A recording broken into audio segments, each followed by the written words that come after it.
A few people gave me some flack recently about my lack of understanding of monetary aggregates because I focused on currency in circulation as opposed to broader monetary measures such as M1 and M2. Rather than debate the issue in the comments section, I thought I'd put together a video discussing why I care about currency in circulation.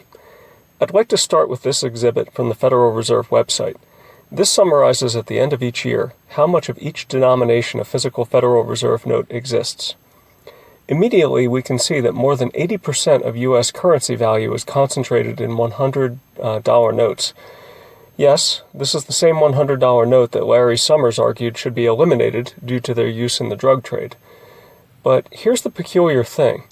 Why is so much value concentrated in $100 notes? How often have you seen them used in everyday transactions? I've seen it happen once or twice. I've used them once or twice. It doesn't happen very often. The main reason these notes exist is that people hold them outside of the banking system as a store of value. A store of what? What was that you said, Bellang P? You must be mad. Well, maybe. But that doesn't mean that I'm not about to make a point.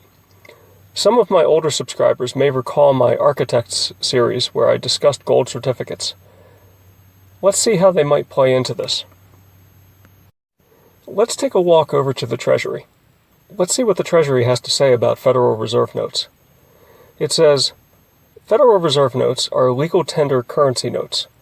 The 12 Federal Reserve banks issued them into circulation pursuant to the Federal Reserve Act of 1913.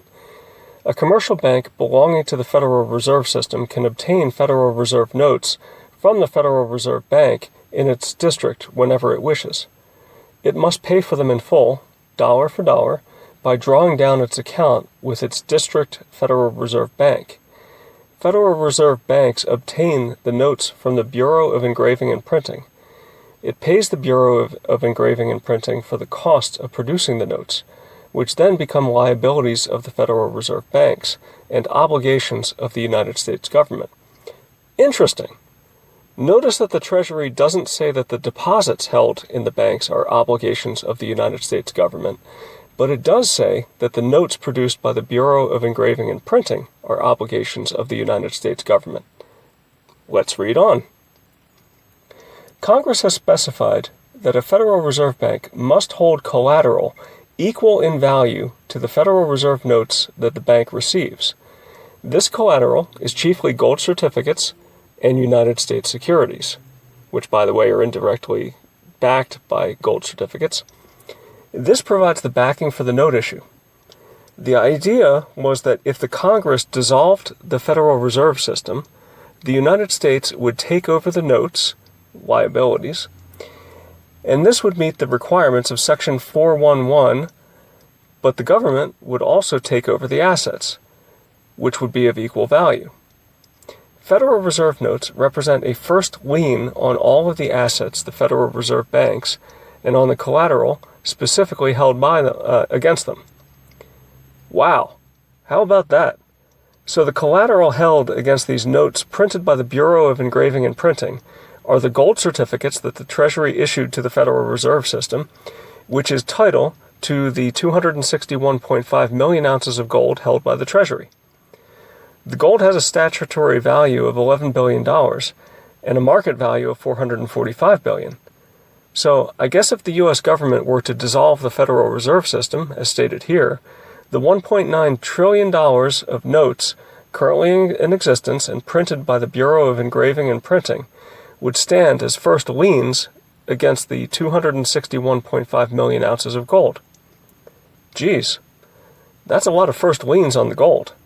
By my calculations, there are more than 7,000 notes standing in as first liens on each ounce of gold. Very interesting. So let's continue reading for completeness' sake.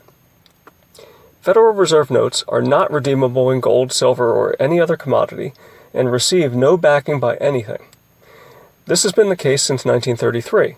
The notes have no value for themselves, but for what they will buy. In another sense, because they are legal tender, Federal Reserve notes are backed by all of the goods and services in the economy. Okay, so here's the disclaimer. This is almost to say, we were just kidding. We would never dissolve the Fed. so just ignore what we just wrote about first liens. Sure, but sometimes confidence in a system can be eroded. Let's see what happens as confidence in our current system waxes and wanes. Here is one of my favorite plots showing the ratio of currency in circulation to the market value of gold held by the Treasury. Notice it tends to mean revert to a value of around 3.8. There's nothing special about the 3.8 number, it's just an average. What's interesting to me is that in 1980, after the rampant inflation of the 70s, confidence had been almost completely lost in the Federal Reserve note.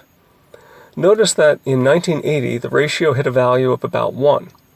Now, although there is nothing special about the 3.8 number, there is something special about the 1.0 value.